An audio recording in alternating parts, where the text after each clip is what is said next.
Hi all, എല്ലാവർക്കും smart prep PSCയിലേക്ക് സ്വാഗതം. ഇന്ന് നമ്മൾ നാഷണൽ എമർജൻസി അല്ലെങ്കിൽ ദേശീയ അടിയന്തരാവസ്ഥയെ കുറിച്ചിട്ടാണ് പറയാൻ വേണ്ടിയിട്ട് പോകുന്നത്. അപ്പം നാഷണൽ എമർജൻസി എന്ന് പറയുമ്പോൾ നമുക്കറിയാം, എമർജൻസി എന്ന് പറഞ്ഞാൽ എന്താണ്? ഒരു അടിയന്തര ഘട്ടമാണ് അല്ലേ. അപ്പം നമ്മുടെ രാജ്യത്ത് എന്തെങ്കിലും തരത്തിലുള്ള ഒരു അടിയന്തര ഘട്ടം സംഭവിക്കുന്ന സമയത്ത് അതിനെ ഓവർകം ചെയ്യാൻ വേണ്ടിയിട്ട് നമ്മുടെ ഭരണഘടനയിൽ കൊടുത്തിരിക്കുന്ന ഒരു ടൂളാണ്. അതിനെ ഓവർകം ചെയ്യാൻ വേണ്ടിയിട്ടുള്ള ഒരു ടൂളാണ് എന്തെന്ന് പറയുന്നത് ഈ ഒരു നാഷണൽ എമർജൻസി എന്ന് പറയുന്നത്.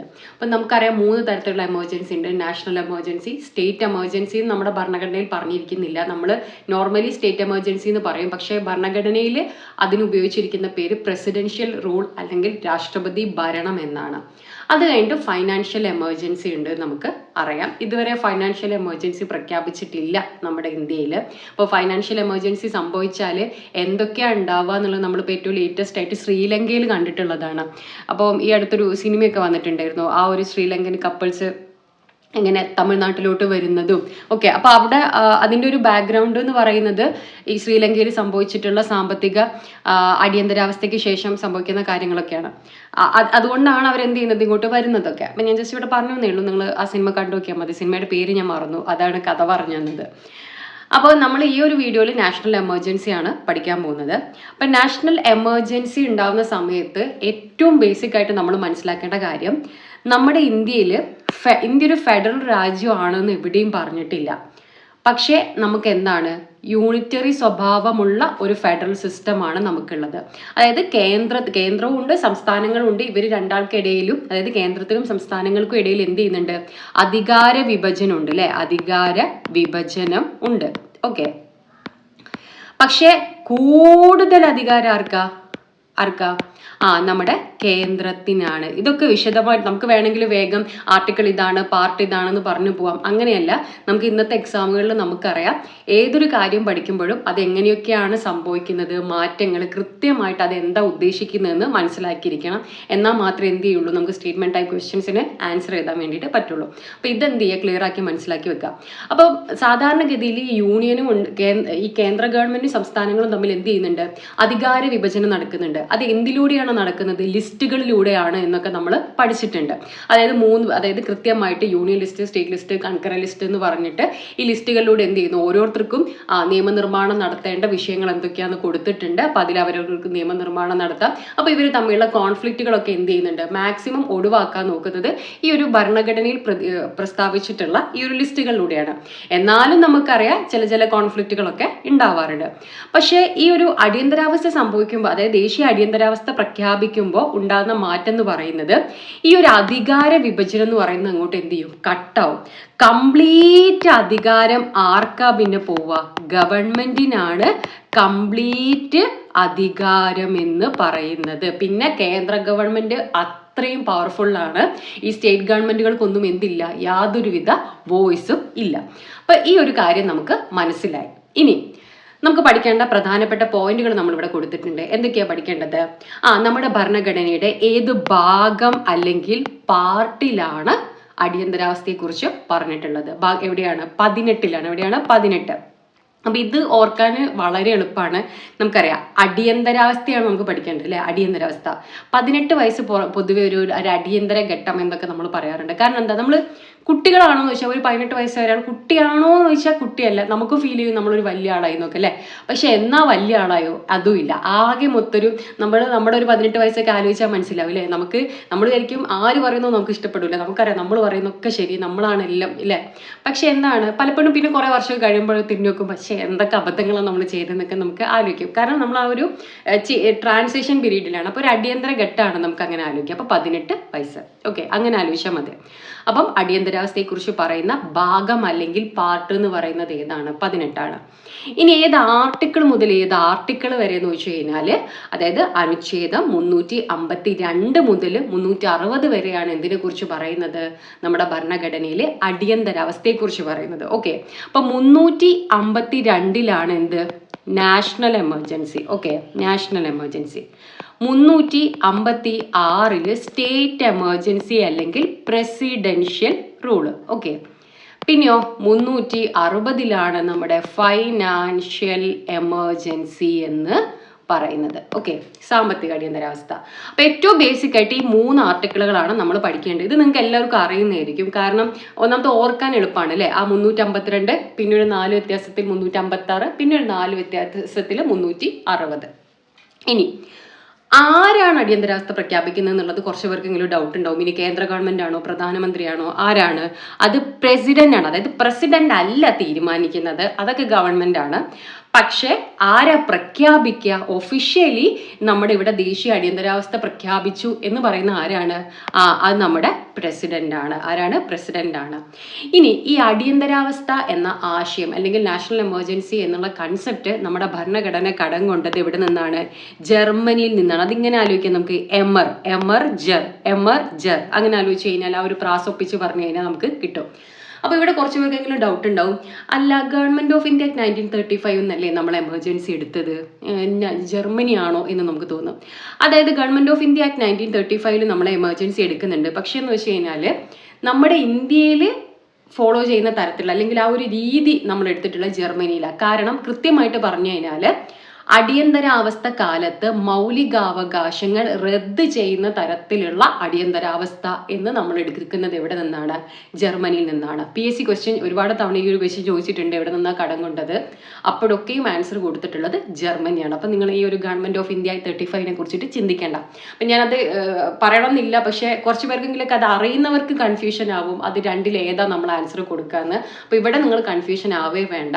ജർമ്മനി, അത് നമ്മൾ ഏറ്റവും സ്പെസിഫിക് ആയിട്ട് നമ്മൾ ഇവിടെ നടക്കുന്നത്, നമ്മൾ എവിടെ നിന്ന് എടുത്തിട്ടുള്ളത്, അത് ജർമ്മനിയാണ്. ഓക്കെ, പാർട്ട് 18 352 മുതൽ 360 വരെ പ്രസിഡന്റ് ആണ് എമർജൻസി പ്രഖ്യാപിക്കുന്നത്.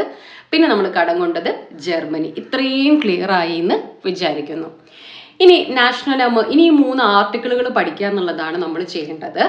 നാഷണൽ എമർജൻസി ആർട്ടിക്കിൾ 352, പിന്നെ പ്രസിഡൻഷ്യൽ റൂൾ അല്ലെങ്കിൽ എന്താണ് സ്റ്റേറ്റ് എമർജൻസി. കാരണം നമ്മൾ നോർമലി സ്റ്റേറ്റ് എമർജൻസി എന്നാ പറയാ. പക്ഷെ നമ്മുടെ ഭരണഘടനയിൽ എവിടെയും എന്ത് പറഞ്ഞിട്ടില്ല? സ്റ്റേറ്റ് എമർജൻസി എന്നുള്ള വേർഡ് ഉപയോഗിച്ചിട്ടില്ല. പകരം രാഷ്ട്രപതി ഭരണം എന്നാണ് ഉപയോഗിച്ചിരിക്കുന്നത്. അതെന്താന്ന് വെച്ച് കഴിഞ്ഞാല് സ്റ്റേറ്റ് എമർജൻസി പ്രഖ്യാപിക്കുന്ന സമയത്ത് പിന്നെന്ന് പറയുന്നത് കേന്ദ്ര ഗവൺമെന്റ് ആണ് ശരിക്കും അവിടെ കാര്യങ്ങൾ തീരുമാനിക്കുന്നത്. പക്ഷെ കേന്ദ്ര ഗവൺമെന്റിന് വേണ്ടിയിട്ട് ആരാണ്? പ്രസിഡന്റ് ആണ്. അതായത് ഒഫീഷ്യൽ ഇതിൽ എന്താ വരിക? പ്രസിഡന്റ് ആണ് എന്ത് ചെയ്യുന്നത് അവിടെ അധികാരം. പ്രസിഡന്റിന് വേണ്ടിയിട്ട് പ്രസിഡന്റ് തീരുമാനിക്കുന്ന ഒരു വ്യക്തി അല്ലെങ്കിൽ പൊതുവെ ഗവർണറാണ് എന്ത് ചെയ്യുക അവിടെ കാര്യങ്ങളൊക്കെ നോക്കുക. അപ്പോൾ സ്റ്റേറ്റ് എമർജൻസി പറയുന്ന സമയത്ത് എന്ത് ചെയ്യാം, നമുക്ക് അതിനെക്കുറിച്ചിട്ട് ഡീറ്റെയിൽ ആയിട്ട് പറയാം. എന്തുകൊണ്ടാണ് ആ ഒരു പ്രസിഡൻഷ്യൽ റൂൾ അല്ലെങ്കിൽ രാഷ്ട്രപതി ഭരണം എന്ന് പറയുന്നത് എന്നുള്ളത് ജസ്റ്റ് ഒന്ന് പറഞ്ഞു എന്നേ ഉള്ളൂ. അപ്പോൾ പല സംസ്ഥാനങ്ങളിലായിട്ട് ഒരുപാട് തവണ എന്ത് ചെയ്തിട്ടുണ്ട്? രാഷ്ട്രപതി ഭരണം പ്രഖ്യാപിച്ചിട്ടുണ്ട്. നമ്മുടെ കേരളത്തിൽ തന്നെ പലതവണ രാഷ്ട്രപതി ഭരണം വന്നിട്ടുണ്ട്. അപ്പോൾ നാഷണൽ എമർജൻസി നോക്കുകയാണെങ്കിൽ ഇതുവരെ 3 തവണയാണ് എന്ത് ചെയ്യുന്നത്? നാഷണൽ എമർജൻസി പ്രഖ്യാപിച്ചിട്ടുള്ളത്. ഫൈനാൻഷ്യൽ എമർജൻസി നല്ല കാര്യം, ഇതുവരെ പ്രഖ്യാപിച്ചിട്ടില്ല. ഇനി പ്രഖ്യാപിക്കേണ്ടി വരാതിരിക്കട്ടെ അല്ലേ, അതാണ് നല്ലത്. ഇനി ഏതൊക്കെ സാഹചര്യത്തിൽ നാഷണൽ എമർജൻസി പ്രഖ്യാപിക്കാം അല്ലെ? അങ്ങനെ വെറുതെ നമ്മുടെ ഭരണഘടനയിൽ നിങ്ങൾക്ക് നാഷണൽ എമർജൻസി പ്രഖ്യാപിക്കാം എന്ന് പറഞ്ഞു കഴിഞ്ഞാൽ ആകെ മൊത്തം പ്രശ്നമാണ് അല്ലെ. കൃത്യമായിട്ട് പറയണം. എന്നിട്ട് പോലും പ്രശ്നങ്ങൾ ഉണ്ടായിട്ട് കുറച്ച് മാറ്റങ്ങളൊക്കെ പിന്നീട് വരുത്തിയിട്ടുണ്ട്. അതിനെക്കുറിച്ചൊക്കെ നമ്മൾ എന്ത് ചെയ്യും? പറയും. അപ്പോൾ ഏതൊക്കെ നിലവിൽ നമ്മളിപ്പോൾ പറയുകയാണെങ്കിൽ ഏതൊക്കെ സാഹചര്യങ്ങളിൽ നമ്മുടെ നാഷണൽ എമർജൻസി അല്ലെങ്കിൽ അടിയന്തരാവസ്ഥ പ്രഖ്യാപിക്കാൻ പറ്റും എന്ന് നോക്കിക്കഴിഞ്ഞാൽ 3 കാര്യങ്ങളാണ് പറയുന്നത് നമ്മുടെ ഭരണഘടനയിൽ.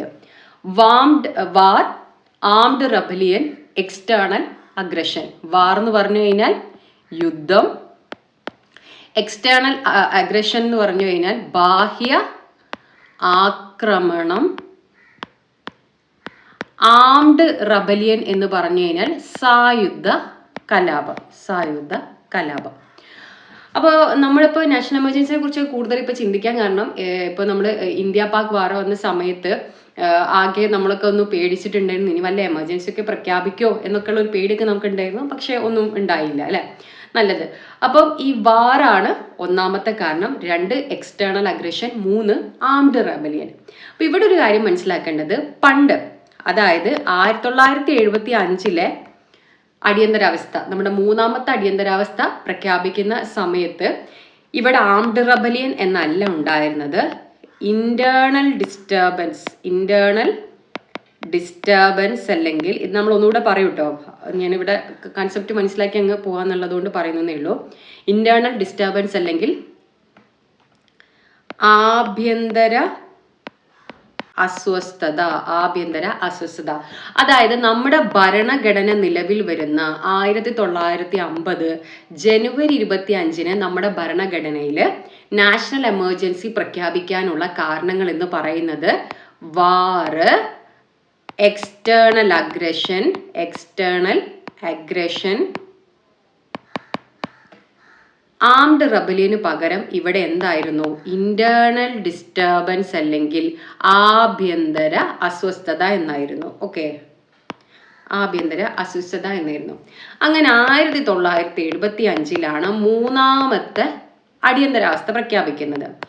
ഈ അടിയന്തരാവസ്ഥയ്ക്ക് കാരണം പറഞ്ഞത് നമ്മുടെ ഈ പറഞ്ഞ ഇന്റേണൽ ഡിസ്റ്റർബൻസ് അല്ലെങ്കിൽ ആഭ്യന്തര അസ്വസ്ഥത എന്നായിരുന്നു. എന്ന കാരണം പറഞ്ഞുകൊണ്ടാണ് ഇന്ദിരാഗാന്ധി ഗവൺമെന്റിന്റെ കാലത്ത് 1975 മൂന്നാമത്തെ അടിയന്തരാവസ്ഥ പ്രഖ്യാപിക്കുന്നത്.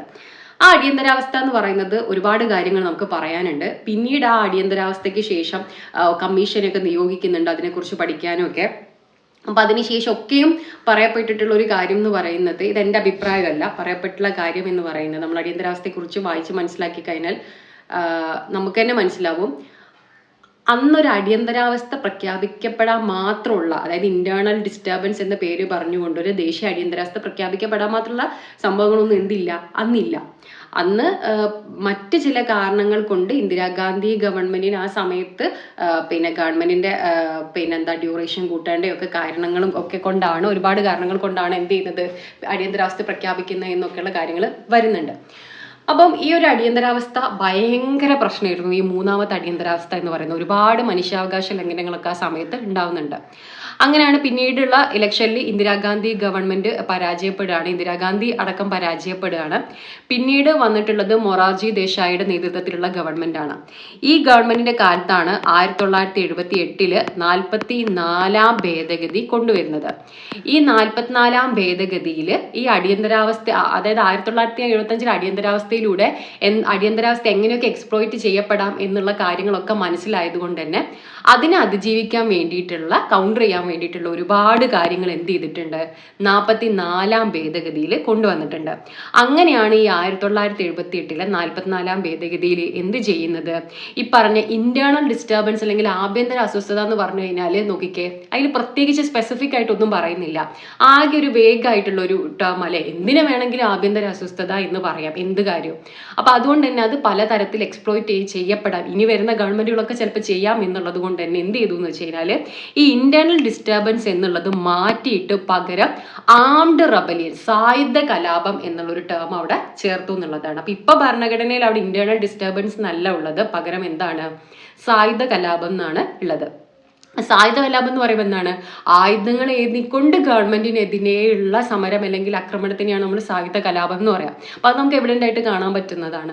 അപ്പൊ ഇങ്ങനെ ഒരു ചേഞ്ച് എന്ത് ചെയ്തിട്ടുണ്ട്, വരുത്തിയിട്ടുണ്ട്. അപ്പൊ ഇപ്പം യുദ്ധം, എക്സ്റ്റേണൽ അഗ്രഷൻ അല്ലെങ്കിൽ ബാഹ്യ ആക്രമണം, എക്സ്റ്റേണൽ എന്ന് പറയുമ്പോൾ പുറത്തുനിന്നുള്ള ആക്രമണം, ആംഡ് റബലിയൻ എന്ന് പറയുമ്പോൾ ആഭ്യന്തര അസ്വസ്ഥത. അപ്പൊ ഇവിടെ ഉണ്ടാവുന്ന ഡൗട്ട് എന്ന് പറയുന്നത് വാർ ഓർ എക്സ്റ്റേണൽ അഗ്രഷൻ എന്ന് പറഞ്ഞുള്ള വ്യത്യാസം എന്താണ്. വാർ എന്ന് പറയുന്നത് നമ്മൾ ഒഫീഷ്യലി നമ്മൾ യുദ്ധത്തിൽ രണ്ടു കൂട്ടരും യുദ്ധം പ്രഖ്യാപിക്കപ്പെട്ട് യുദ്ധം ചെയ്യണം. ബാഹ്യ ആക്രമണം എന്ന് വെച്ച് കഴിഞ്ഞാൽ പെട്ടെന്ന് വേറെ രാജ്യത്ത് പുറത്തുനിന്ന് ആക്രമണം ഉണ്ടാവാം, അതിനെയാണ് പറയുന്നത്. ഓക്കെ, അപ്പൊ ഇതൊക്കെ ക്ലിയർ ആയി എന്ന് വിചാരിക്കുന്നു. ഇനി ഈ നാഷണൽ എമർജൻസിയെ തന്നെ നമുക്ക് രണ്ടായിട്ട് തരംതിരിക്കാം. ഇന്റേണൽ നാഷണൽ എമർജൻസി എന്നും, രണ്ട് സ്ഥലത്തും ഇന്റേണൽ എന്നാണ് കൊടുത്തിരിക്കുന്നത് അല്ലേ.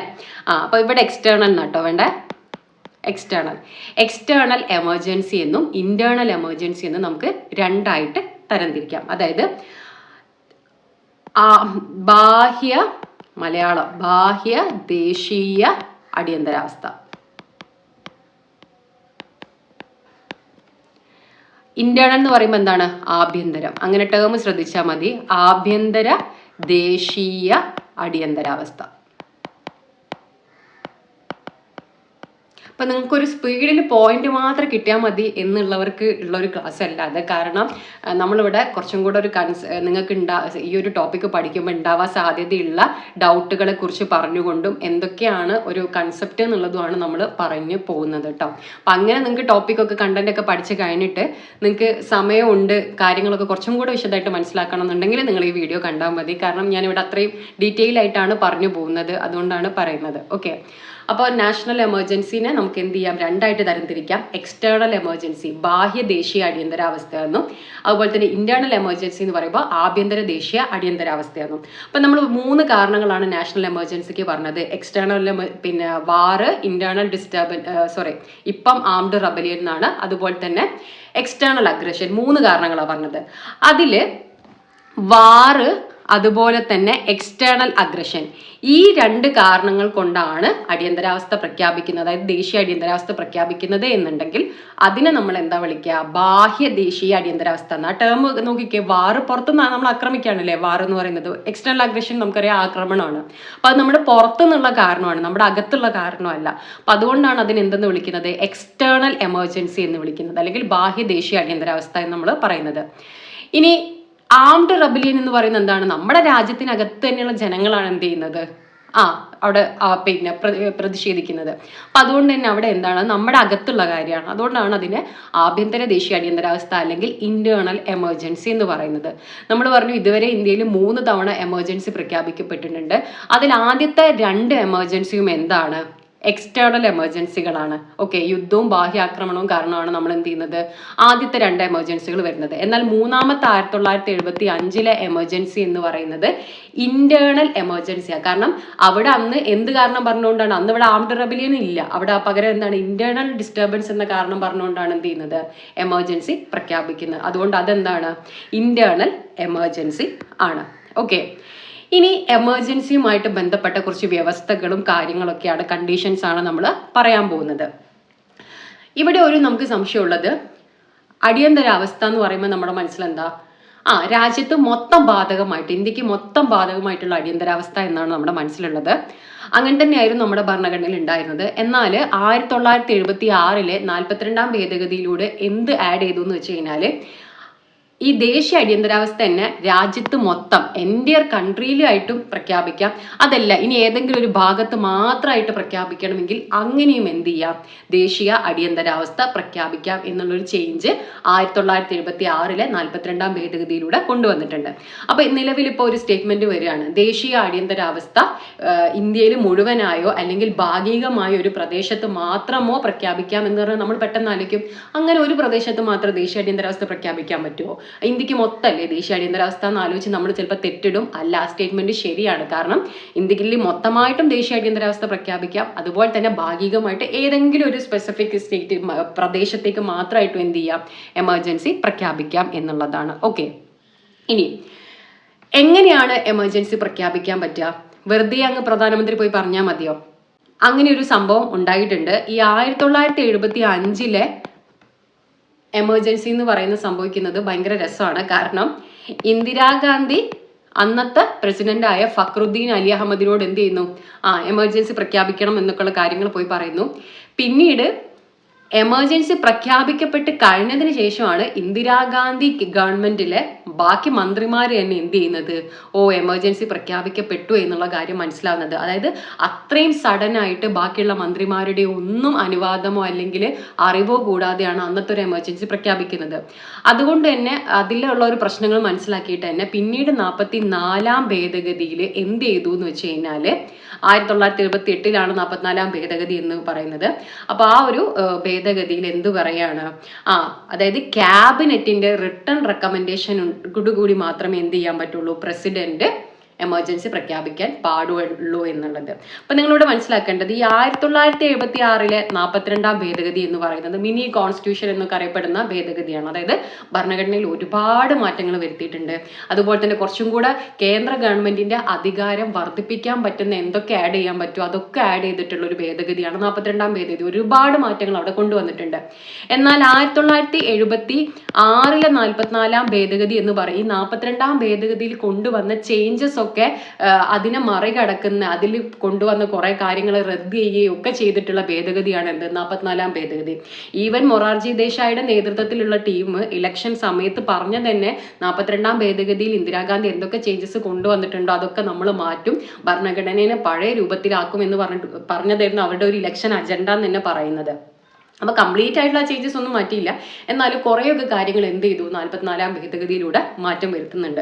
അതുകൊണ്ടാണ് നിങ്ങൾക്ക് പല കാര്യങ്ങളും ഞാൻ പറയുന്ന സമയത്ത് നിങ്ങൾക്ക് ബ്രാക്കറ്റിൽ എന്ത് ചെയ്യാം, അമെൻമെന്റുകൾ കാണാം. അമെൻമെന്റുകൾ കൊടുത്തിരിക്കുന്നത് എന്തിനാന്ന് വെച്ച് കഴിഞ്ഞാൽ എപ്പോഴാണ് ആ ചേഞ്ചസ് വരുത്തിയിട്ടുള്ളതെന്ന് കാണിക്കാൻ വേണ്ടിയിട്ടാണ് കേട്ടോ. ഓക്കെ, അപ്പം 1044 ആദ്യം സാധാരണഗതിയിൽ നമ്മുടെ ഭരണഘടനയിൽ ഉണ്ടായിരുന്നെന്ന് വെച്ചാൽ പ്രധാനമന്ത്രി പോയി പറഞ്ഞു കഴിഞ്ഞാൽ രാഷ്ട്രപതിക്ക് എന്ത് ചെയ്യാം, അടിയന്തരാവസ്ഥ പ്രഖ്യാപിക്കാം. അങ്ങനെ സ്പെസിഫിക് ആയിട്ട് പറഞ്ഞിട്ടൊന്നും ഉണ്ടായിരുന്നില്ല എങ്ങനെ പ്രസിഡന്റിനോട് പറയണം എന്നൊന്നും. ഓക്കെ, അങ്ങനെയാണ് 44-ാം ഭേദഗതിയിൽ ഈ ഒരു കണ്ടീഷൻ കൊണ്ടുവരുന്നത്. അതായത് ക്യാബിനറ്റ് വെറുതെ പോയി പറഞ്ഞാലും പോരാ, ക്യാബിനറ്റിന്റെ റിട്ടേൺ റെക്കമെൻഡേഷൻ ഉണ്ടെങ്കിൽ മാത്രമേ എന്ത് ചെയ്യാൻ പറ്റുള്ളൂ, പ്രസിഡന്റിന് നാഷണൽ എമർജൻസി പ്രഖ്യാപിക്കാൻ പറ്റൂ എന്നുള്ള കാര്യം. ഇനി മറ്റൊരു കാര്യം വരുന്നത്, ഈ ഒരു എമർജൻസി പ്രഖ്യാപിച്ച കഴിഞ്ഞ് കാലാകാല എമർജൻസി ആണോ? അങ്ങനെയല്ല. എമർജൻസി പ്രഖ്യാപിച്ച് കഴിഞ്ഞ് 1 മാസത്തിനുള്ളിൽ, ഇതൊക്കെ PSCയുടെ പ്രീവിയസ് ക്വസ്റ്റ്യൻ ആട്ടോ, 1 മാസത്തിനുള്ളിൽ എന്ത് ചെയ്യണം, പാർലമെന്റ് ഇത് പാസ്സാക്കണം എന്നുള്ള, അല്ലെങ്കിൽ പാർലമെന്റ് ഇത് അംഗീകരിക്കണം എന്നുള്ളതാണ്. അങ്ങനെ 2 ഹൗസസും, അതായത് 2 ഹൗസസും ചേർന്നതാണ്, അതായത് ലോക്സഭയും രാജ്യസഭയും ചേർന്നാണ് എന്ത് പാർലമെന്റ് എന്ന് പറയുന്നത്. അപ്പൊ ഈ ഒരു പാർലമെന്റ് 1 മാസത്തിനുള്ളിൽ അംഗീകരിച്ചിട്ടില്ല എന്നുണ്ടെങ്കിൽ എന്ത് ചെയ്യും, അടിയന്തരാവസ്ഥ നിലനിൽക്കോ? ഇല്ല. അപ്പൊ പാർലമെന്റിന്റെ അംഗീകാരവും കൂടെ ആവശ്യമായി. ഇവിടെ ആദ്യം എന്തായിരുന്നു ഭരണഘടനയിൽ, ഇവിടെ 2 മാസം എന്നായിരുന്നു. അതും ഈ പറയുന്ന 44-ാം ഭേദഗതിയിലൂടെ മാറ്റിയിട്ടാണ് എന്ത് 1 മാസത്തിനുള്ളിൽ എന്നാക്കി ഇത്. ഓക്കെ, അപ്പം അടിയന്തരാവസ്ഥ പ്രഖ്യാപിച്ചു, അതായത് പ്രസിഡന്റ് പ്രഖ്യാപിച്ച് അതായത് പ്രസിഡന്റ് പ്രഖ്യാപിക്കുന്നു, അത് കഴിഞ്ഞ് വിത്തിൻ 1 മന്ത് 1 മാസത്തിനുള്ളിൽ തന്നെ എന്ത് ചെയ്യണം, പാർലമെന്റിന്റെ 2 സഭകളും ഇത് അംഗീകരിക്കണം എന്നുള്ളതാണ്. ഇനിയോ പാർലമെന്റ് അംഗീകരിച്ചു കഴിഞ്ഞാൽ എത്ര സമയം വരെ? 6 മാസം വരെ എന്ത് ചെയ്യും, അതായത് പാർലമെന്റ് ഒരു തവണ അംഗീകരിക്കുന്നു, അതായത് പ്രസിഡന്റ് പ്രഖ്യാപിക്കുന്നു, പാർലമെന്റ് അംഗീകരിക്കുന്നു, 6 മാസം വരെ എമർജൻസി കണ്ടിന്യൂ ചെയ്തു പോവാം. ഇനിയും കണ്ടിന്യൂ ചെയ്യണോ? പറ്റും. അതായത് ഇൻഡെഫിനിറ്റ് പീരീഡ്, എത്ര കാലം വേണമെങ്കിലും എന്ത് ചെയ്യാം, എമർജൻസി കൊണ്ടുപോകാം. പക്ഷെ എന്ത് ചെയ്യണം, ഓരോ 6 മാസം കൂടുമ്പോഴും പാർലമെന്റ് എന്ത് ചെയ്യണം, അംഗീകരിക്കണം. അങ്ങനെ പാർലമെന്റ് അംഗീകരിച്ചു കഴിഞ്ഞാൽ ഇൻഡെഫിനിറ്റ് പീരീഡിലേക്ക് അനന്തമായിട്ട് എന്ത് ചെയ്യാം, എമർജൻസി കൊണ്ടുപോകാം. പക്ഷെ അങ്ങനെ ഒരു കാര്യം സംഭവിക്കില്ല. കാരണം പാർലമെന്റ് എന്ത് ചെയ്യും, ഉറപ്പായിട്ടും പാർലമെന്റ് എന്ന് പറയുമ്പോൾ ജനങ്ങളെ റെപ്രസെന്റ് ചെയ്യുന്ന ആൾക്കാർ, ഉറപ്പായിട്ടും ജനങ്ങൾക്ക് അത്രയധികം ബുദ്ധിമുട്ടാണ് എമർജൻസി സമയത്ത് ഉണ്ടാവും അല്ലേ. നമ്മുടെ സ്വാതന്ത്ര്യമൊക്കെ നമ്മൾ ഭയങ്കര രീതിയിൽ ലിമിറ്റ് ചെയ്യപ്പെടുകയാണ്. അപ്പൊ ഒരു ഗവൺമെന്റും ഒരു പാർലമെന്റും അങ്ങനെയൊന്നും ചെയ്യണ്ടാവില്ലല്ലോ എന്നാൽ നമുക്ക് പ്രത്യേകിക്കാം. അപ്പം അങ്ങനെ പാർലമെന്റ് സ്വാഭാവികമായിട്ട് കുറേയൊക്കെ കഴിയുമ്പോൾ ജനങ്ങളുടെ ഭാഗത്തു നിന്ന് തന്നെ എന്തായാലും ചിന്തിക്കുള്ളൂ. അപ്പൊ അതുകൊണ്ട് തന്നെയാണ് അങ്ങനെ ഒന്ന് കൊടുത്തിരിക്കുന്നത്, ഇൻഡെഫിനിറ്റ് പീരീഡ്. അപ്പൊ എമർജൻസി എത്ര കാലത്തേക്ക് വേണമെങ്കിലും പ്രഖ്യാപിക്കാൻ പറ്റുമെന്ന് ചോദിച്ചാൽ പറ്റും, ഒരു പ്രശ്നവുമില്ല. പക്ഷെ എന്ത് ചെയ്യണം, 6 മാസം കൂടുമ്പോൾ പാർലമെന്റ് അംഗീകരിക്കണം. ഒരു തവണ പാർലമെന്റ് അംഗീകരിച്ചു, 6 മാസം വരെ നിൽക്കും.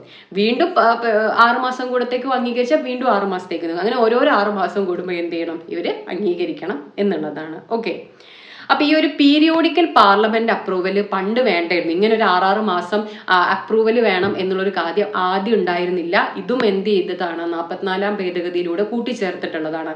ഭരണഘടന ആദ്യം നിലവിൽ വരുന്ന സമയത്ത് ഇങ്ങനെ ഒരു തവണ എമർജൻസി പ്രഖ്യാപിച്ചു കഴിഞ്ഞാൽ പിന്നെ ഇങ്ങനെ പാർലമെന്റ് അംഗീകരിക്കുകയും ചെയ്തു കഴിഞ്ഞാൽ പിന്നെ ഇങ്ങനെ 6 മാസം കൂടുമ്പോൾ ഉള്ള ഒരു അംഗീകാരം വേണം എന്നുള്ളൊരു വ്യവസ്ഥ ഉണ്ടായിരുന്നില്ല. അതും പിന്നീട് എന്ത് ചെയ്യുന്നതാണ്, 44-ാം ഭേദഗതിയിലൂടെ കൂട്ടിച്ചേർത്തതാണ്. അപ്പൊ നമ്മൾ പറഞ്ഞു ഈ ഒരു അടിയന്തരാവസ്ഥ കണ്ടിന്യൂ ചെയ്യണമെങ്കിൽ 6 മാസം കൂടുമ്പോൾ നമ്മുടെ പാർലമെന്റ് അംഗീകരിക്കണം. അപ്പൊ ഇവിടെ എന്ന് പറയുന്നത് 2 സഭകളും എന്ത് ചെയ്യണം, സ്പെഷ്യൽ മെജോറിറ്റിയിൽ, അതായത് പ്രത്യേക ഭൂരിപക്ഷത്തോടു കൂടി എന്ത് ചെയ്യണം, ഇത് അംഗീകരിക്കണം എന്നുള്ളതാണ്, അല്ലെങ്കിൽ പ്രമേയം പാസ്സാക്കണം എന്നുള്ളതാണ്. എന്നാൽ റിവോക്കേഷൻ, അതായത് ഈ ഒരു അടിയന്തരാവസ്ഥ കണ്ടിന്യൂ ചെയ്ത് നിർത്തലാക്കണം എന്നുണ്ടെങ്കിൽ എന്താ വേണ്ടത്, ലോകസഭയുടെ മാത്രം സിമ്പിൾ മെജോറിറ്റി മതി എന്നുള്ളതാണ്. അപ്പൊ ഇവിടെ നിങ്ങളൊരു കാര്യം ശ്രദ്ധിച്ചോ, കണ്ടിന്യൂ ചെയ്യാൻ എന്താണ് ബുദ്ധിമുട്ടാണ്. കാരണം 2 സഭകളും സ്പെഷ്യൽ മെജോറിറ്റിയോട് കൂടി അംഗീകരിക്കണം. എന്നാലോ ഈ ഒരു അടിയന്തരാവസ്ഥ അതായത് എമർജൻസി പ്രസിഡന്റ് പ്രഖ്യാപിച്ചു, പാർലമെന്റ് അംഗീകാരവും കൊടുത്തു. അപ്പൊ എന്ത് ചെയ്യും? 6 മാസം വരെ നിലനിൽക്കും. പിന്നെ അംഗീകരിച്ചാൽ അടുത്ത 6 മാസം പിന്നെയും നിലനിൽക്കുമല്ലോ. പക്ഷേ ഈ ഒരു പ്രസിഡന്റ് പ്രഖ്യാപിച്ച് പാർലമെന്റ് അംഗീകാരം കൊടുത്തു കഴിഞ്ഞു. അതിനുശേഷം എന്ത് ചെയ്യാണ്? പാർലമെന്റ് ഇത്തരത്തിൽ ഇത് റിവോക്ക് ചെയ്യണം എന്ന് തോന്നിയിട്ട് ചെയ്യണം എന്നുണ്ടെങ്കിൽ എന്ത് മതി? വളരെ എളുപ്പമാണ്. ലോകസഭയുടെ സിമ്പിൾ മെജോറിറ്റി അല്ലെങ്കിൽ സിമ്പിൾ എന്ന് പറഞ്ഞാൽ ലളിതമായ ഭൂരിപക്ഷത്തോടു കൂടി എന്ത് ചെയ്താൽ മതി? പ്രമേയം പാസ്സാക്കിയാൽ മതി. അപ്പൊ ഇവിടെ എന്ത് മതി? ലോകസഭയുടെ മാത്രം അംഗീകാരം മതി, 2 സഭയുടെയും അംഗീകാരം ആവശ്യമില്ല. അപ്പൊ ഈ ഒരു ഡിഫറൻസ് എന്ത് ചെയ്യുക? മനസ്സിലാക്കുക. അപ്പം കണ്ടിന്യൂ ചെയ്യാൻ 2 സഭകളുടെയും എന്ത് ചെയ്യണം? പ്രത്യേക ഭൂരിപക്ഷം വേണം. പക്ഷേ റിവോക്കേഷൻ, അതായത് റദ്ദ് ചെയ്യുന്നതിന് എന്ത് മതി? സിമ്പിൾ മെജോറിറ്റി മതി. ആരുടെ? ലോകസഭയുടെ. ഓക്കെ. ഇനി ഇതിനെ അപ്രൂവ് ചെയ്യുന്ന ഏതൊരു റെസൊല്യൂഷൻ, അതായത് നമ്മുടെ എമർജൻസി അപ്രൂവ് ചെയ്യാനുള്ള റെസൊല്യൂഷൻ എന്ന് പറയുന്നത് എന്ത് മതി? ഏത് 2 സഭകളുടെയും സ്പെഷ്യൽ മെജോറിറ്റി വേണം എന്നുള്ളതാണ്. ഓക്കെ. അപ്പൊ സ്പെഷ്യൽ മെജോറിറ്റി എന്താണെന്നുള്ളത് ഇവിടെ കൊടുത്തിട്ടുണ്ട്. സാധാരണഗതിയിൽ നമ്മൾ പറഞ്ഞു, ലിസ്റ്റുകളിലൂടെയാണ് ഈ കേന്ദ്രവും സംസ്ഥാനങ്ങളും തമ്മിലുള്ള അധികാര വിഭജനം നടത്തുന്നത് എന്നുള്ളത്. അപ്പോൾ യൂണിയൻ ലിസ്റ്റ് ഉണ്ട്, സ്റ്റേറ്റ് ലിസ്റ്റ് ഉണ്ട്, കൺകറന്റ് ലിസ്റ്റ് ഉണ്ട്, പിന്നെ റെസിഡ്യൂറി പവേഴ്സ് എന്ന് പറഞ്ഞ കാര്യമുണ്ട്. അപ്പോൾ യൂണിയൻ ലിസ്റ്റിലുള്ള വിഷയങ്ങളിൽ കേന്ദ്ര ഗവൺമെന്റ് നിയമനിർമ്മാണം നടത്തും. സ്റ്റേറ്റ് ഗവൺമെന്റ് പിന്നെ സ്റ്റേറ്റ് ലിസ്റ്റിന്റെ അണ്ടറിൽ വരുന്ന വിഷയങ്ങളിൽ നമ്മുടെ സ്റ്റേറ്റ് ഗവൺമെന്റ് നിയമനിർമ്മാണം നടത്തും. പിന്നെ കൺകറന്റ് എന്ന് പറയുമ്പോൾ 2 കൂട്ടരും. പിന്നെ ഇതിലൊന്നും പെടാത്ത എന്തെങ്കിലും കാര്യം ഉണ്ടെങ്കിൽ അതിലെന്ത് ചെയ്യും? കേന്ദ്ര ഗവൺമെന്റ് ആണ് നിയമനിർമ്മാണം നടത്തുക. അതാണ് നമ്മൾ പറഞ്ഞു റെസിഡ്യൂറി പവേഴ്സ് എന്ന് പറയുന്നത്, നോർമൽ ടേംസ്. അതല്ലാതെ പിന്നെ രാജ്യസഭയുടെ പിന്നെ പെർമിഷൻ ഉണ്ട് എന്നുണ്ടെങ്കിൽ എന്ത് ചെയ്യാം?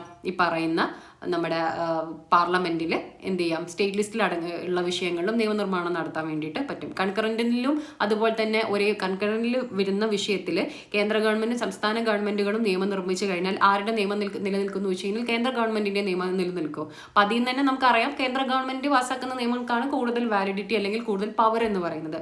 പക്ഷേ നോർമലി എന്താണ്? രാജ്യസഭയുടെ അംഗീകാരത്തോടു കൂടിയൊക്കെ മാത്രമേ എന്ത് ചെയ്യുള്ളൂ? സ്റ്റേറ്റ് ലിസ്റ്റിലുള്ള വിഷയങ്ങളിൽ നിയമനിർമ്മാണം നടത്തുള്ളൂ. പക്ഷേ ഈ പറഞ്ഞ അടിയന്തരാവസ്ഥ വരുമ്പോൾ അങ്ങനെയല്ല. ഈ പറയുന്ന കേന്ദ്ര ഗവൺമെന്റിന് എന്ത് ചെയ്യാം? ഏത് ലിസ്റ്റിലെ വിഷയങ്ങളിലും എന്ത് ചെയ്യാൻ പറ്റും? നിയമനിർമ്മാണം നടത്താൻ പറ്റുന്നവരാണ്. അപ്പോൾ സ്റ്റേറ്റ് ലെജിസ്ലേച്ചർ അല്ലെങ്കിൽ സംസ്ഥാന നിയമസഭകൾക്ക് നിയമം നിർമ്മിക്കാനുള്ള അവരുടെ അധികാരമൊന്നും എന്ത് ചെയ്യുന്നില്ല, പോകുന്നില്ല. പക്ഷെ എന്ത് ചെയ്യാൻ പറ്റും? പാർലമെന്റിന് ഏതൊരു ലിസ്റ്റിലുള്ള വിഷയങ്ങളിലും എന്ത് ചെയ്യാൻ പറ്റും? നിയമനിർമ്മാണം നടത്താൻ പറ്റും. അപ്പോൾ ഇവിടെ സാധാരണഗതിയിൽ നമുക്കൊരു ഫെഡറൽ നാച്ചർ ഉണ്ടല്ലോ. ഈ പറയുന്ന അടിയന്തരാവസ്ഥ കാലത്ത് ഈ ഒരു ഫെഡറൽ നാച്ചർ മാറിയിട്ട് കംപ്ലീറ്റ് ആയിട്ട് യൂണിറ്ററി സിസ്റ്റം, ഒരു കേന്ദ്രീകൃത സിസ്റ്റമായിട്ട് എന്ത് ചെയ്യും? നമ്മുടെ ഒരു ഭരണ സംവിധാനം മാറും എന്നുള്ളതാണ്. ഓക്കെ. അതുപോലെ തന്നെ നമ്മുടെ പാർലമെന്റ് സംസ്ഥാനങ്ങൾക്ക് വേണ്ടിയിട്ട് ഒരു നിയമം നിർമ്മിച്ചു എന്ന് വിചാരിക്കാം. ഓക്കെ. അപ്പം എമർജൻസി പിൻവലിച്ച് 6 മാസം വരെയും എന്ത് ചെയ്യും? ആ ഒരു നിയമം നിലനിൽക്കും എന്നുള്ളതാണ്. എമർജൻസി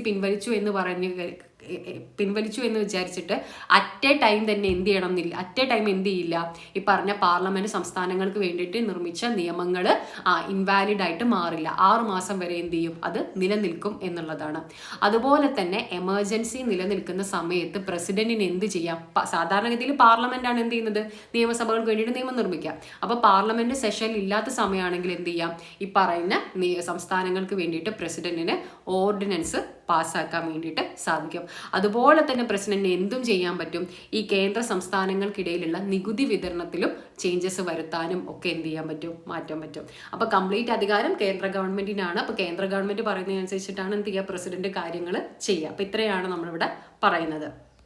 ഇനി ഇവരുടെ കാലാവധി കൂട്ടാൻ പറ്റുമോ എന്നുള്ളത്. ആരുടെ? രാജ്യസഭയുടെ കാലാവധി കൂട്ടേണ്ട കാര്യമില്ല. കാരണം നമുക്കറിയാം രാജ്യസഭ ഒരു സ്ഥിര സഭയാണ്. അപ്പം ലോകസഭയുടെയും സംസ്ഥാന നിയമസഭകൾക്കും എന്തെങ്കിലും കാലാവധിയിൽ മാറ്റം വരുമോ എന്നുള്ളൊരു ചോദ്യമുണ്ട്. യെസ്, പറ്റും. അതായത് എമർജൻസി പ്രഖ്യാപിച്ച് കഴിഞ്ഞ് അതോടൊപ്പം തന്നെ ഇവരുടെ കാലാവധി കൂടും എന്നല്ല, പകരം എന്താണ്? സാധാരണഗതിയിൽ നമുക്കറിയാം ലോകസഭയുടെയും സംസ്ഥാന നിയമസഭകളുടെയും കാലാവധി എന്ന് പറയുന്നത് എത്രയാണ്? 5 വർഷമാണ്. ഒരു പ്രാവശ്യം 1 വർഷം എന്നുള്ള തോതിൽ എന്ത് ചെയ്യാൻ പറ്റും? എക്സ്റ്റെൻഡ് ചെയ്യാൻ പറ്റും കാലാവധി. അതായത് ഒരു തവണ പാർലമെന്റ് എന്ത് ചെയ്യാണ്? അംഗീകരിക്കുകയാണ് ലോകസഭയുടെ കാലാവധിയും വേണമെങ്കിൽ സംസ്ഥാന നിയമസഭകളുടെയും കാലാവധി എന്ത് ചെയ്യണം? 5 വർഷത്തിൽ നമുക്ക് 1 വർഷം കൂടെ കൂട്ടാം. അതായത് 5 വർഷം ഒന്ന് എക്സ്റ്റെൻഡ് ചെയ്യാൻ തീരുമാനിച്ചു കഴിഞ്ഞാൽ 1 വർഷം പാർലമെന്റ് അംഗീകരിച്ചു കഴിഞ്ഞാൽ എന്ത് ചെയ്യാം? 1 വർഷത്തേക്ക് കൂടി നീട്ടാൻ പറ്റും. ഓക്കെ. ഇങ്ങനെ വീണ്ടും പാർലമെന്റ് അംഗീകരിച്ചാൽ വീണ്ടും എത്ര വർഷത്തേക്ക് വേണമെങ്കിലും എന്ത് ചെയ്യാൻ പറ്റും? ഇത് നീട്ടാൻ പറ്റും എന്നുള്ളതാണ്. ഓക്കെ. എന്നാൽ നമ്മുടെ എമർജൻസി പിൻവലിച്ച് 6 മാസത്തിനുള്ളിൽ കൂടുതൽ എന്ത് ചെയ്യാൻ പറ്റില്ല? പറ്റില്ല? ഇത് ഈ ഒരു എക്സ്റ്റൻഷൻ നിലനിൽക്കുകയില്ല. അതായത് നോക്കുക, ഒരു പറയാം. എമർജൻസി പ്രഖ്യാപിച്ചു, ലോകസഭയുടെ കാലാവധി 1 വർഷം, ഒരു തവണ അംഗീകരിച്ചു കഴിഞ്ഞാൽ 1 വർഷം നിൽക്കുമല്ലോ. പക്ഷെ 6 മാസം ആയപ്പോൾ തന്നെ, ഒരു 3 മാസം ആയപ്പോൾ തന്നെ എന്ത് ചെയ്തു? എമർജൻസി പിൻവലിച്ചു എന്നും വിചാരിക്കുക. അങ്ങനെയാണെങ്കിൽ 6 മാസത്തിൽ 1 വർഷത്തേക്ക് വരെ ഞങ്ങൾ നീട്ടിയിട്ടുണ്ട്, ഞങ്ങൾക്ക് 1 വർഷം വരെ ഇരിക്കാൻ പറ്റുമെന്ന് വെച്ച് കഴിഞ്ഞില്ല. എമർജൻസി പിൻവലിച്ചു കഴിഞ്ഞാൽ പിന്നെ 6 മാസത്തിൽ കൂടുതൽ എന്ത് ചെയ്യാൻ പറ്റില്ല, ഇവർക്ക് ഈ ഒരു ലോകസഭയുടെ കാലാവധി കൊണ്ടുപോകാൻ പറ്റില്ല. എന്ത് ചെയ്യണം? ഇലക്ഷൻ നടത്തണം എന്നുള്ളതാണ്. അതായത് നോർമൽ 5 years ആണ്. 5 years കഴിഞ്ഞിട്ടും പിന്നെയും കൂട്ടണം എന്നുണ്ടെങ്കിൽ എന്ത് ചെയ്യാം? കൂട്ടാം. ഒരു പ്രാവശ്യം 1 വർഷം എന്നുള്ള തോതിൽ. ഇങ്ങനെയാണ് എന്ത് ചെയ്യുന്നത്? ഈ ഒരു കാരണത്തിന് വേണ്ടിയിട്ടാണ് ശരിക്കും ഇന്ദിരാഗാന്ധി ഗവൺമെന്റ് കാലത്ത് ഇന്ദിരാഗാന്ധി ഈ ഒരു പരിപാടി ചെയ്തത് എന്നാണ് കുറേയൊക്കെ പറയപ്പെടുന്ന കാര്യം, അധികാരം നിലനിർത്താൻ വേണ്ടിയിട്ട് എന്നൊക്കെ. ഓക്കെ, അപ്പം നമുക്ക് അതിലോട്ട് വരാം. ഇനി നമ്മൾ 358ഉം 359ഉം ആണ് പറയാൻ പോകുന്നത്. ഇത് വളരെ ഇമ്പോർട്ടൻ്റ് ആണ്. ഇപ്പോഴത്തെ എക്സാമുകളിൽ സ്ഥിരമായിട്ട് എന്ത് ചെയ്യാറുണ്ട്? ഇത് ചോദിക്കാറുണ്ട്. അതായത് എമർജൻസി സമയത്ത് നമ്മുടെ മൗലികാവകാശങ്ങൾ അല്ലെങ്കിൽ ഫണ്ടമെന്റൽ റൈറ്റ്സിൽ എന്തൊക്കെ മാറ്റം വരും എന്നുള്ള കാര്യം. അപ്പോൾ 358 എന്ന് പറയുന്നത് എക്സ്ക്ലൂസീവ്ലി ആർട്ടിക്കിൾ 19 ബന്ധപ്പെട്ടാണ്. ഓക്കെ, അതാദ്യം മനസ്സിലാക്കി വെക്കുക. എപ്പോഴും അത് 358 59 തിരിഞ്ഞു പോകരുത്. 8 കഴിഞ്ഞാൽ അടുത്ത നമ്പർ ഏതാ? 9 അല്ലേ? അങ്ങനെ ആലോചിച്ചാൽ മതി. 358 എന്ന് പറയുന്നത്, ആർട്ടിക്കിൾ 358 എന്ന് പറയുന്നത് എക്സ്ക്ലൂസീവ്ലി ആർട്ടിക്കിൾ 19 എന്ത് ചെയ്യുന്നത്? ബന്ധപ്പെട്ടിരിക്കുന്നത്. എന്താണ് ആർട്ടിക്കിൾ 19? നമുക്കറിയാം, 6 മൗലിക സ്വാതന്ത്ര്യങ്ങളെ കുറിച്ച് അതിൽ പറയുന്നുണ്ട് അല്ലേ? എന്തൊക്കെ? സ്പീച്ച് ആൻഡ് എക്സ്പ്രഷൻ പറയുന്നുണ്ട്, സ്പീച്ച് ആൻഡ് എക്സ്പ്രഷൻ പറയുന്നുണ്ട്. പിന്നെ ഇന്ത്യയിൽ എവിടെയും എന്ത് ചെയ്യാം, അല്ല ഓർഡറിൽ നമ്മൾ പറയുകയാണെങ്കിൽ സ്പീച്ച് ആൻഡ് എക്സ്പ്രഷൻ, അതുപോലെ തന്നെ എന്ത് ചെയ്യാം? അസംബിൾ, എവിടെ വേണമെങ്കിലും എന്ത് ചെയ്യാം? നമുക്ക് നിരായുധരായിട്ട് അസംബിൾ ചെയ്യാം എന്നുള്ളതാണ് അല്ലേ? കൂടിച്ചേരാൻ പറ്റും. അതുപോലെ തന്നെ ഇനി സംഘടനകൾ രൂപീകരിക്കണോ? യെസ്, രൂപീകരിക്കാം. ഇന്ത്യയിൽ എവിടെയും സഞ്ചരിക്കാൻ പറ്റുമോ? സഞ്ചരിക്കാം, ഒരു പ്രശ്നവുമില്ല. എവിടെയെങ്കിലും താമസിക്കണം, എവിടെ വേണമെങ്കിലും എന്ത് ചെയ്യാം? താമസിക്കാം. ഏതൊരു തൊഴിലും അതുപോലെ തന്നെ എന്ത് വ്യവസായങ്ങളോ എന്ത് വേണമെങ്കിലും എന്ത് ചെയ്യാൻ പറ്റും? അതായത് ഇല്ലീഗൽ അല്ലാത്ത ലീഗലായിട്ടുള്ള എന്ത് തൊഴിലും നമുക്ക് എന്ത് ചെയ്യാം? സ്വീകരിക്കാം. ഇങ്ങനെ 6 മൗലിക സ്വാതന്ത്ര്യങ്ങളാണ് ആർട്ടിക്കിൾ എന്തിൽ വരുന്നത്? 19 വരുന്നത്. ഇതെന്ത് ചെയ്യും? റദ്ദ് ചെയ്യപ്പെടുന്നതിനെ പറ്റിയിട്ടാണ് 358 പറയുന്നത്. പക്ഷേ നമ്മൾ പറഞ്ഞു, ഇവിടെയാണ് നമ്മൾ എമർജൻസി 2 തരം ഉണ്ട് എന്ന് പറഞ്ഞത്. നമുക്ക് ഇവിടെ ആവശ്യമുണ്ട്. നമ്മൾ പറഞ്ഞു എമർജൻസി എന്തുണ്ട്? 2 തരം ഉണ്ട് എന്ന് പറഞ്ഞു അല്ലേ? എക്സ്റ്റേണൽ നാഷണൽ എമർജൻസി ഉണ്ട്, ഇന്റേണൽ നാഷണൽ എമർജൻസി ഉണ്ട്. അപ്പം വാർ ഓർ എക്സ്റ്റേണൽ അഗ്രഷൻ, അതായത് യുദ്ധം അല്ലെങ്കിൽ ബാഹ്യ ആക്രമണം എന്നുള്ള കാരണം മൂലമാണ് എമർജൻസി പ്രഖ്യാപിച്ചത് എന്നുണ്ടെങ്കിൽ അതെന്താണ്? എക്സ്റ്റേണൽ എമർജൻസി ആണ് അല്ലെ? എക്സ്റ്റേണൽ, ബാഹ്യ അടിയന്തരാവസ്ഥയാണ്. ഈ ഒരു സമയത്ത് എന്ത് ചെയ്യും? ആർട്ടിക്കിൾ 19 റദ്ദ് ചെയ്യും. ഓട്ടോമാറ്റിക്കലി എന്ത് ചെയ്യാം? റദ്ദ് ചെയ്യാം, ഒരു പ്രശ്നവുമില്ല. ഓക്കെ, എന്നാൽ ഇന്റേണൽ എമർജൻസി കാരണമാണ്. അതായത് ഇപ്പോഴത്തെ കാരണം എന്താ നമ്മൾ പറയുന്നത്? ഇന്റേണൽ എമർജൻസി പ്രഖ്യാപിക്കാനുള്ള കാരണം ആംഡ് റബലിയൻ ആണ് അല്ലേ? ആംഡ് റബലിയൻ അല്ലെങ്കിൽ സായുധ കലാപം മൂലമാണ് അടിയന്തരാവസ്ഥ പ്രഖ്യാപിച്ചത് എന്നുണ്ടെങ്കിൽ അതിനെ നമ്മൾ ഇന്റേണൽ എമർജൻസി എന്നല്ലേ പറയാം. ഇന്റേണൽ എമർജൻസി കാലത്ത് എന്ത് ചെയ്യാൻ പാടില്ല? ആർട്ടിക്കിൾ 19 പിൻവലിക്കാൻ പാടില്ല. 19 അവിടെ നിലനിൽക്കും എന്നുള്ളത് നിങ്ങൾ മനസ്സിലാക്കുക. ഓക്കെ, എന്താ ഇങ്ങനെ ആലോചിച്ചാൽ മതി. ഇപ്പൊ പുറത്തുനിന്നൊരു യുദ്ധവും കാര്യങ്ങളൊക്കെ വരുന്ന സമയത്ത് നമ്മളെല്ലാം ഒറ്റക്കെട്ടായിട്ട് നിൽക്കണം അല്ലെ? അവിടെ ഒരാൾ വേറെ രാജ്യത്തിന്റെ കൂടെ നിൽക്കുക, അങ്ങനെ അഭിപ്രായങ്ങളൊക്കെ പറയുകയൊക്കെ പ്രശ്നമാണ്. അപ്പം അവിടെ എന്ത് ചെയ്യും? നമ്മുടെ സ്പീച്ച് ആൻഡ് എക്സ്പ്രഷൻ എല്ലാ കാര്യങ്ങളും അവിടെ എന്ത് ചെയ്യാണ്? റദ്ദ് ചെയ്യപ്പെടാണ് ആർട്ടിക്കിൾ 19. പിന്നെ അവിടെ നമ്മൾ എന്തെങ്കിലുമൊക്കെ തോന്നിയ പോലെയൊക്കെ പറഞ്ഞു കഴിഞ്ഞാൽ പിന്നെ അവിടെ കിടക്കും, ജയിലിൽ കിടക്കും അല്ലേ? പക്ഷേ ഇന്റേണൽ എമർജൻസി നമ്മുടെ രാജ്യത്തിന്റെ അകത്തുള്ള കാര്യമാണ്. അപ്പോൾ ഇന്റേണൽ എമർജൻസി കാലത്ത് എന്ത് ചെയ്യേണ്ടതില്ല? ആർട്ടിക്കിൾ 19 റദ്ദ് ചെയ്യേണ്ടതില്ല. ഇതാണ് 358 പറയുന്നത്. അപ്പോൾ 8ന്റെ അടുത്ത സംഖ്യ 9 ആണ്. അപ്പോൾ ആർട്ടിക്കിൾ 19 പറ്റിയിട്ടാണ് 358 പറയുന്നത്. എന്താണ് ആർട്ടിക്കിൾ 19 സംഭവിക്കുക എന്ന് പറയുന്നത്? എക്സ്റ്റേണൽ, അതായത് ബാഹ്യ അടിയന്തരാവസ്ഥയാണ് എന്നുണ്ടെങ്കിൽ അവിടെ ആർട്ടിക്കിൾ 19 റദ്ദ് ചെയ്യപ്പെടും. എന്നാലോ ഇന്റേണൽ എമർജൻസി ആണ് എന്ന് അവിടെ എഴുതി വെക്കാം. ഇന്റേണൽ എമർജൻസി ആണ് എന്നുണ്ടെങ്കിൽ എന്ത് ചെയ്യില്ല, ആർട്ടിക്കിൾ 19 റദ്ദ് ചെയ്യില്ല. ഓക്കെ, ഇനി ആർട്ടിക്കിൾ 359 എന്താ പറയുന്നത്? അതായത് ഫണ്ടമെന്റൽ റൈറ്റ്സ് സസ്പെൻഡ് ചെയ്യുന്നതുമായിട്ട് ബന്ധപ്പെട്ട കാര്യമാണ്. അപ്പോൾ ഫണ്ടമെന്റൽ റൈറ്റ്സ് സസ്പെൻഡ് ചെയ്യുന്നത് ആരാണ്? ശരിക്കും പ്രസിഡന്റ് ആണ്. അതുപോലെ തന്നെ നമ്മൾ വിചാരിക്കുന്നത് എന്താണ്, എമർജൻസി പ്രഖ്യാപിക്കുമ്പോഴത്തേക്ക് ഓട്ടോമാറ്റിക്കലി നമ്മുടെ എല്ലാ മൗലികാവകാശങ്ങളും റദ്ദ് ചെയ്യപ്പെടും. അങ്ങനെയല്ല, പ്രസിഡന്റിന് തീരുമാനിക്കാം ഏതൊക്കെ മൗലികാവകാശങ്ങൾ റദ്ദ് ചെയ്യണ്ട എന്നൊക്കെയുള്ള കാര്യങ്ങൾ.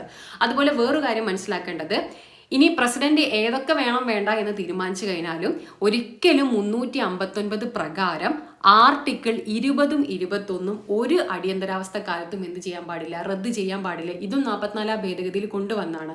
കാരണം ആർട്ടിക്കിൾ 20ഉം 21 എന്ന് പറയുന്നത് നമ്മുടെ ഒരു മനുഷ്യരെ അല്ലെ, ആർട്ടിക്കിൾ 21 എന്ന് പറയുന്നത് എന്താണ്, ജീവനും വ്യക്തി സ്വാതന്ത്ര്യമുള്ള അവകാശമാണ്. ആർട്ടിക്കിൾ 20 എന്ന് പറയുന്നത് നമുക്കൊരു നമ്മളെ പ്രൊട്ടക്ട് ചെയ്യുന്ന 3 കാര്യങ്ങളാണ് അവിടെ വരുന്നത് അല്ലെ. നോ ഡബിൾ ജെപ്പഡി എന്ന് പറയുന്ന ഒരു കാര്യം വരുന്നുണ്ട്. അതുപോലെ തന്നെ നോ സെൽഫ് ഇൻക്രിമിനേഷൻ വരുന്നുണ്ട്. അതുപോലെ തന്നെ മുൻകാല പ്രാബല്യത്തോടെ നിയമങ്ങൾ പാസ്സാക്കാൻ പാടില്ല എന്ന് പറയുന്നുണ്ട്. അത് നമുക്ക് തരുന്ന പ്രൊട്ടക്ഷൻ ആണ് അല്ലേ പൗരന്മാരെ. ഇനി ഒരുപാട് 20ലോട്ടൊന്നും പോകുന്നില്ല, കുറേ ഇനിയും ഒരുപാട് ലെങ്ത് കൂടും വീഡിയോയുടെ. അപ്പം നിങ്ങൾ മൗലികാവകാശങ്ങൾ പഠിക്കുമ്പോൾ നിങ്ങളവിടെ പഠിക്കുന്ന കാര്യങ്ങളാണ്. അപ്പോൾ ആർട്ടിക്കിൾ 20ഉം 21ഉം എന്ത് ചെയ്യാൻ പാടില്ല, ഒരു അടിയന്തരാവസ്ഥ കാലത്തും റദ്ദ് ചെയ്യാൻ പാടില്ല. ഇനിയൊരു അടിയന്തരാവസ്ഥ വന്നാലും അങ്ങനെ ഉണ്ടാവരുത്, മൗലികാവകാശങ്ങൾ ലംഘിക്കപ്പെടരുത് എന്നുള്ളത് കൊണ്ടാണ് എന്ത് ചെയ്യുന്നത്, നമ്മുടെ അല്ലെങ്കിൽ മനുഷ്യൻ്റെ അത്രയും ഒരു മനുഷ്യത്തില്ലായ്മ ഉണ്ടാവുന്ന കാര്യങ്ങളും സംഭവിക്കരുത് എന്നുള്ളതുകൊണ്ടാണ് എന്ത് ചെയ്യുന്നത്, ആർട്ടിക്കിൾ 20ഉം 21നും അവിടെ ഒരു ഇമ്മ്യൂണിറ്റി കൊടുക്കുന്നത്. ഇപ്പം നമ്മുടെ 75 ഭേദഗതി സമയത്ത് അത്രയധികം മനുഷ്യാവകാശ ലംഘനങ്ങളാണ് നടന്നിട്ടുള്ളത്. നമ്മുടെ കേരളത്തിൽ തന്നെ നടന്നിട്ടുള്ള രാജൻ കേസിനെ പറ്റിയിട്ടൊക്കെ നിങ്ങൾ കേട്ടിട്ടുണ്ടാവും. അപ്പം ഈ ഒരു കാര്യം 20ഉം 21ഉം റദ്ദ് ചെയ്യരുത് എന്ന് പറയുന്നത് ഇവിടെ തന്നെയാണ് 359ലാണ്. അതുപോലെ തന്നെ പ്രസിഡന്റിന് തീരുമാനിക്കാം ഏതൊക്കെ ഫണ്ടമെന്റൽ റൈറ്റ്സ് റദ്ദ് ചെയ്യണം എന്നുള്ളത്. അതുപോലെ തന്നെ നോർമലി പ്രസിഡന്റിന് ഓരോരോ ഫണ്ടമെന്റൽ റൈറ്റ് ആയിട്ട് റദ്ദ് ചെയ്യണമെന്നില്ല. ആർട്ടിക്കിൾ 32 മാത്രം റദ്ദ് ചെയ്താലും മതി. 32ൽ എന്താ പറയുന്നത്, റിട്ടുകളാണ് അല്ലെ. അതായത് ബാക്കിയുള്ള മൗലികാവകാശങ്ങൾ നമുക്ക് കിട്ടിയില്ല എന്നുണ്ടെങ്കിൽ അതിനെതിരെ നമുക്ക് കോടതിയിൽ പോകാനുള്ള അവകാശമാണ് ആർട്ടിക്കിൾ 32 എന്ന് പറയുന്നത്. അപ്പം അത് റദ്ദ് ചെയ്തതിനെ കോടതിയിൽ പോകാൻ പറ്റിയില്ലെങ്കിൽ പിന്നെ അതുള്ളതും ഇല്ലാത്തതും ഒരുപോലെയല്ലേ. അപ്പൊ അതാണ് അവിടെ പറയുന്നത് കേട്ടോ. അപ്പൊ പ്രസിഡന്റിന്റെ ഡിസ്ക്രിപ്ഷൻ, പ്രസിഡന്റ് തീരുമാനിക്കാം എന്ത് അവിടെ ഏതൊക്കെ റദ്ദ് ചെയ്യണം വേണ്ട എന്നൊക്കെയുള്ള കാര്യങ്ങൾ. ഇതാണ് 358ലും 59ലും പറയുന്നത്. ഈ ഒരു ടോപ്പിക്ക് സ്റ്റാർട്ട് ചെയ്യുന്ന സമയത്ത് നമ്മൾ പറഞ്ഞിട്ടുണ്ടായിരുന്നു ഇന്ത്യയിൽ ഇതുവരെ 3 തവണയാണ് ദേശീയ അടിയന്തരാവസ്ഥ പ്രഖ്യാപിച്ചിട്ടുള്ളതെന്ന്. അതിൽ തന്നെ ആദ്യത്തെ 2 എണ്ണം എന്ന് പറയുന്നത് എക്സ്റ്റേണൽ എമർജൻസിയും പിന്നെ മൂന്നാമത് വരുന്ന അതായത് 1975 വരുന്ന എമർജൻസി എന്താണ്, ഇന്റേണൽ എമർജൻസിയും ആണെന്ന്. അപ്പം നിങ്ങൾക്ക് ഇപ്പോൾ അതിൻ്റെ ഡിഫറൻസ് അറിയാം, എന്താണ് എക്സ്റ്റേണൽ എമർജൻസി, എന്താണ് ഇന്റേണൽ എമർജൻസി എന്നുള്ള കാര്യം. അപ്പം ആദ്യത്തെ നമ്മുടെ എമർജൻസി നടക്കുന്നത് 1962ലാണ്. അപ്പം നിങ്ങൾ എന്ന് തുടങ്ങി എന്ന് പിൻവലിച്ചു എന്നുള്ളത് കൃത്യമായിട്ട് പഠിച്ചിട്ടില്ലെങ്കിലും ഓരോ എമർജൻസികളും പ്രഖ്യാപിക്കപ്പെടുന്നത് ഏത് ഇയർ ആണെന്നുള്ളത് പഠിച്ചു വെക്കണം. ഇത് എന്ത് ചെയ്യാറുണ്ട്, ചോദിക്കാറുണ്ട്. അപ്പം നമ്മുടെ ആദ്യത്തെ എമർജൻസി നടക്കുന്നത് ചൈന ഇന്ത്യ ആക്രമിക്കുന്നതോടുകൂടിയാണ്. 1962 ആദ്യത്തെ നാഷണൽ എമർജൻസി പ്രഖ്യാപിക്കുന്നത്. അപ്പൊ ഇവിടെ കാരണം എന്ന് പറയുന്നത് എക്സ്റ്റേണൽ അഗ്രഷൻ ആണ്. എക്സ്റ്റേണൽ അഗ്രഷൻ അല്ലെങ്കിൽ ബാഹ്യ ആക്രമണം എന്നുള്ള ഒരു കാരണം കൊണ്ടാണ് എന്ത് ചെയ്യുന്നത്, ഇവിടെ ഒന്നാമത്തെ എമർജൻസി ഇന്ത്യയിൽ പ്രഖ്യാപിക്കുന്നത്.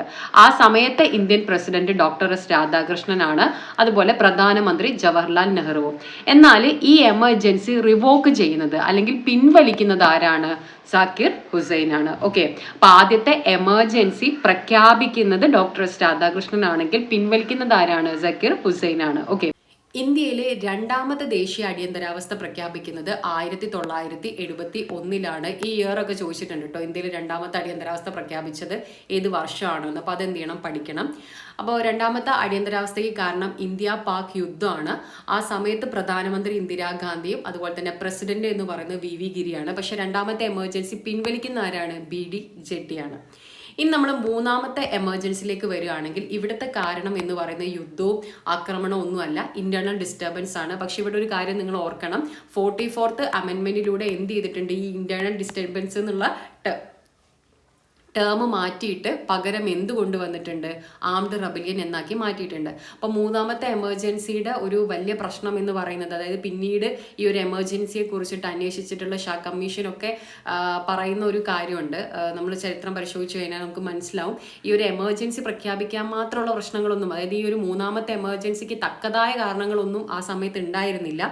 ഇന്ദിരാഗാന്ധിക്കെതിരെയുള്ള പ്രതിഷേധ പ്രകടനങ്ങളൊക്കെ പ്രതിപക്ഷത്തിന്റെ ഭാഗത്ത് നിന്ന് ഉണ്ടാവുന്നുണ്ടെങ്കിലും അതൊന്നും ഒരു എമർജൻസി പ്രഖ്യാപിക്കാൻ മാത്രമുള്ള കാരണമല്ല. അപ്പോൾ ഇന്ദിരാഗാന്ധി ഇതിലോട്ട് നയിച്ചത് എന്തൊക്കെയാണെന്ന് ചോദിച്ചു കഴിഞ്ഞാൽ അതിനുള്ളൊരു പ്രധാന കാരണം എന്ന് പറയുന്നത് ഇന്ദിരാഗാന്ധി ഇലക്ട്രൽ മെഷീനറി, അതായത് ആ സമയത്ത് നടന്നിട്ടുള്ള ഇലക്ഷനിൽ കൃത്രിമം കാണിച്ചിട്ടാണ് ജയിച്ചത് എന്ന് കണ്ടെത്തുകയും അങ്ങനെ അലഹബാദ് ഹൈക്കോടതി എന്ത് ചെയ്യുന്നുണ്ട്, ഇന്ദിരാഗാന്ധിയുടെ ഈ പറയുന്ന ഇലക്ഷൻ റദ്ദ് ചെയ്യുന്നുണ്ട്.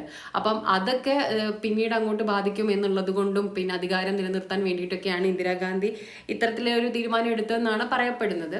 അപ്പം ഇന്ദിരാഗാന്ധിയുടെ തന്നെ പൊളിറ്റിക്കൽ കരിയറിലെയും ഇന്ത്യൻ ചരിത്രത്തിലെ തന്നെ ഒരു കറുത്ത ഏട് നമ്മൾ പറയുന്നതാണ് ഈ മൂന്നാമത്തെ എമർജൻസി എന്ന് പറയുന്നത്. പക്ഷെ പിന്നീട് അത് കഴിഞ്ഞ ഉടനെയുള്ള ഇലക്ഷനിൽ ഇന്ദിരാഗാന്ധി എന്ത് ചെയ്യുന്നുണ്ട്, പരാജയപ്പെടുന്നുണ്ട്. പക്ഷെ എന്ത് ചെയ്യുന്നുണ്ട്, അവരത് കഴിഞ്ഞിട്ട് വീണ്ടും ഇത്രയൊക്കെ ചെയ്തിട്ടുണ്ടെങ്കിലും അവർ ഇലക്ട് ചെയ്യപ്പെടുന്നുണ്ട്. കാരണം അവർ ആസ് എ റൂളർ എന്ന് പറയുന്ന അവരെന്ത് ചെയ്തിട്ടുണ്ട്, പ്രൈം മിനിസ്റ്റർ ഒരുപാട് നല്ല കാര്യങ്ങൾ ചെയ്തിട്ടുണ്ട്, നമുക്കറിയുന്നതാണ്. ഓക്കെ, അപ്പം ഇങ്ങനെ ഒരു അവരുടെ തന്നെ പൊളിറ്റിക്കൽ കരിയറിൽ തന്നെ ഒരു വലിയൊരു പ്രശ്നവുമായിരുന്നു ഇതെന്ന് പറയുന്നത്.